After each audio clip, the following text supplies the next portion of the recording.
Really happy. And Naveen మీ అందరికి తెలుసు, నాది నవీన్ జర్నీ తెలుసు. సో బ్లాక్ బస్టర్ జర్నీయే మా ఇద్దరిది.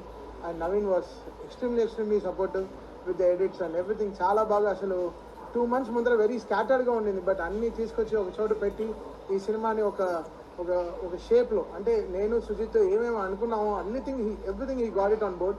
And really happy for Naveen ఈ సినిమాకు ఉంటాను చాలా బలం. అండ్ ఇంకా రవికే చంద్రన్ గారు, one of the aesthetic cameramen, Manoj, ఇంకా every department of this film work really hard. And Pawan Kalyan గారు, ఆయన ఇలా చూడాలని మేము 12 ఏళ్ళగా వెయిటింగ్, అంటే చాలా రోజులు వెయిటింగ్. సో ఈరోజు ఈ సక్సెస్ ఈజ్ పీపుల్స్ సక్సెస్, అంటే పవన్ కళ్యాణ్ గారు ఫ్యాన్స్ సక్సెస్. సో మాకు మించి వాళ్ళ సక్సెస్ అనమాట.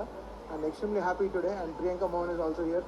తను ఎంతో అసలు she was counting for this day and she is extremely happy. నేను చెప్తున్నా, అంటే రిలీజ్ అయినప్పటి నుంచి ఒక్క షో వదలలేదు, అన్ని థియేటర్లో తిరిగేసి వచ్చింది. She was like literally on tears. అంటే తనకి దేవర్ వెల్కమింగ్ ఆన్ ద థియేటర్స్. అంటే చెప్పాను, ఇది మా తెలుగు వాళ్ళ రిసెప్షన్ ఇలా ఉంటుంది, వెళ్ళి చూడు, సింగిల్ థియేటర్స్కి వెళ్ళి అని చెప్పాను. So she was also very happy. And మీ అందరికి కూడా చాలా థ్యాంక్స్. మీరందరూ లేకపోతే ఈ సినిమా ఇంత విజయం వచ్చిండేది కాదు.